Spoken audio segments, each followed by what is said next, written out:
Soul, un émigré clandestin africain, vit dans une espèce de taudis qu'il partage avec d'autres personnes en attendant de pouvoir rejoindre l'Espagne pour y trouver du travail et de quoi vivre. Demba, refoulé d'Espagne, cherche un endroit où passer la nuit en attendant de rejoindre l'Europe. Chacun, après un temps de doute et de suspicion, finit par se confier à l'autre. Après avoir affronté la violence du désert, ils décident finalement d'affronter la mer sur une embarcation de fortune dans l'espoir d'atteindre les côtes espagnoles en mettant leur existence en péril.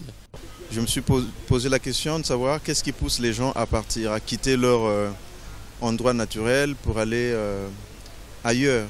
J'ai pris cette démarche-là, vu que la question est d'actualité et qu'on voit beaucoup de gens périr en mer. Des centaines de milliers de migrants clandestins affrontent les vagues engloutissantes de la mer chaque année dans l'espoir de rejoindre l'Europe à tout prix.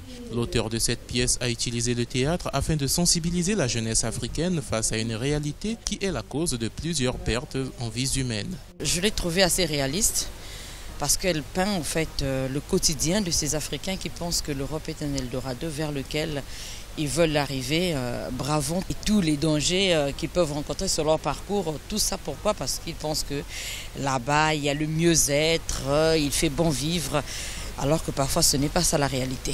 Je conçois que c'est l'écrivain qui a fait la mise en scène lui-même. Une pièce tellement riche, l'impression c'est que c'est une grande leçon qu'il soulève là, l'écrivain. La pièce de théâtre Passe pas l'homme a été conçue en 2008 avant d'être réécrite par son auteur en 2013 et puis éditée en 2014 par Lanceman, éditeur en Belgique. Nominée au prix RFI Théâtre en 2015, la pièce interpelle également les dirigeants africains à mettre en place des mécanismes visant à décourager l'immigration clandestine.